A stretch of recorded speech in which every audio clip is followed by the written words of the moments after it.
Sarah's with us in Savannah, Georgia. Hi, Sarah. How are you? Good. How are you, Dave? Better than I deserve. What's up?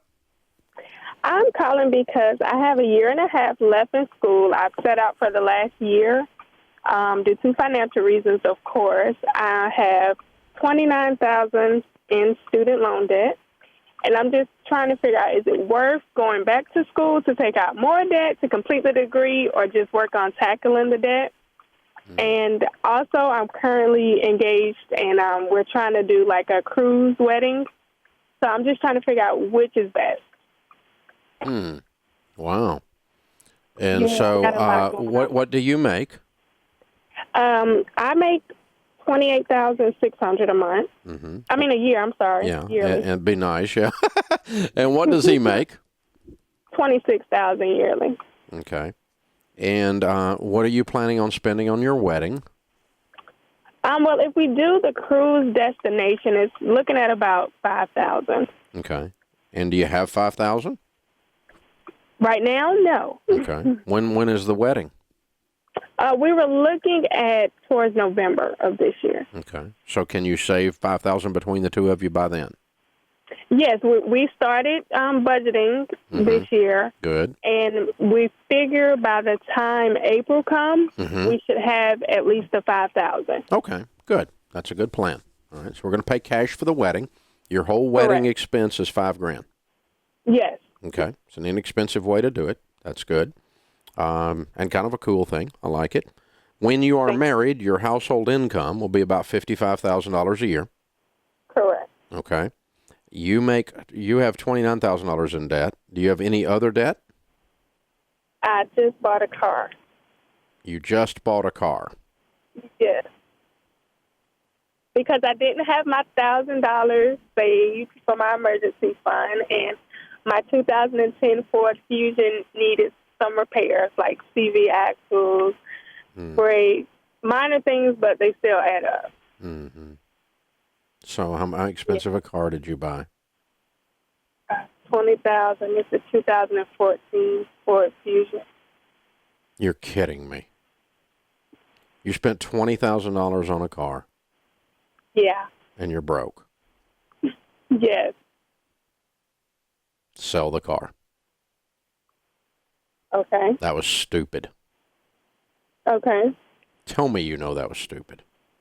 I felt the grunt of it after, like 3 days later, when the gentleman was like, well, you have 30 days to bring it back. And I'm like, I just feel like that's a terrible. Are you within the 30 days? I brought the vehicle. No, I think my 30 days might have just ended last week. Yeah. Call them and beg them. To let the 30 days count and let you take it back. And you go get you $1,000 car. Okay. You the car that I have, honey. You don't even start talking. Okay. Not after doing that. I'm giving you a hard time. You have to know that was dumb. You make $28,000 a year. You signed up for a $20,000 car debt, and you are already $29,000 in debt on your student loans and broke. Yeah. That you have to hear that, okay? I'm not trying to be mean to you, but you got to break this thing out of your brain, or you're going to constantly, as a couple, be wandering back into this mess, and I'm not going to be able to help you because you're going to continually go back to the slaughter. I mean, you just walked out right in front of a gun and said, "Shoot me." I mean, I don't want you to live your life like that, honey. So here's what I'm going to do. I want the two of you as my wedding gift to go through Financial Peace University. Okay. That's our 9-week series. I want you to get that car taken back. Call them today. And I want you to get you a little beater car of some kind to get by until you get some of this mess cleaned up. Now, what were you studying in school? Healthcare administration.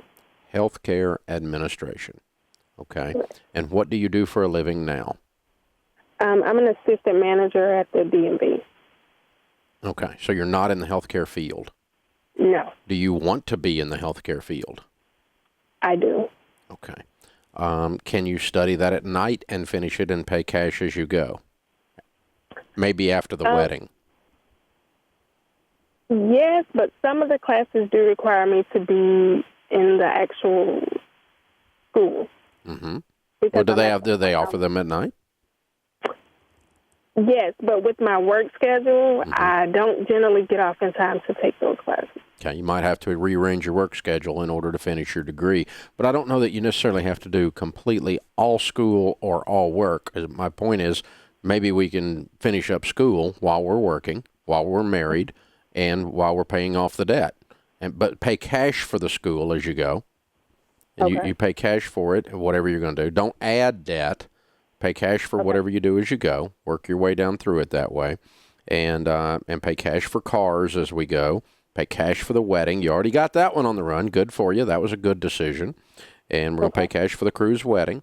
And but let's take as many classes as we can. And then if we have to talk to the B&B and say, guys, I got to dial back a little bit because I'm this close to finishing, and for one semester here, I need to be able to take off on Tuesday nights. You know? Okay. They'll work with you, or if they won't, find a different job. So, that's kind of where I'm at. Yeah. But I wouldn't just quit my job to go back to school full time. No. Okay. Just more so for more income. Okay. I'm looking for something else. Yeah, I think you can make more with your degree, and I think it's a good degree to finish, and healthcare is a good field to be in, particularly healthcare administration with as much upheaval and chaos as there is in that world. Someone that goes in there with a cool head in the middle of all this mess can probably, do some good for some companies, and with a little bit of academic, under your belt. So you're right on track. But the glaring thing in this discussion is this poor car. And please talk them into, you and your fiance go over there and go, hey, we just got engaged, and you guys, please, even if we have to write you a check, count this in the 30 days. Even if we give you $1,000 just to say thank you, give them a tip, to pay the salesman or something, right? But be able to take the thing back, because it's just insanity. The numbers on that just take my breath away how bad they are. And I want you to because with no car debt, and the wedding is saved up and paid for, and we're paying cash for college as we go along, and then we can begin to knock out the $29,000 as well. See, you're going to be in a really good place in a very short period of time. But when you drop a $20,000 stupid car loan in the middle of it, it just blows the thing up. It makes it very hard to pull off. So really, really, really bad decision there on that one. But you can recover from it. Let's get out of it. Let's do something to get out of that deal. Please work very hard to get out of it. And don't use them saying no and smiling as an excuse. You've got to work your way away from that. It's just really, really bad. So, and hold on, Kelly will pick up. I'm going to put you through Financial Peace University as my wedding present to the two of you. I want the two of you to go through the class together, and you'll see what I'm talking about. It'll start to come together for you. And you see how avoiding debt causes you to be in a position to be outrageously generous and to build wealth. Hey guys, thanks for watching. If you enjoyed this video, click the subscribe button to get the latest content and check out these other great clips from the show.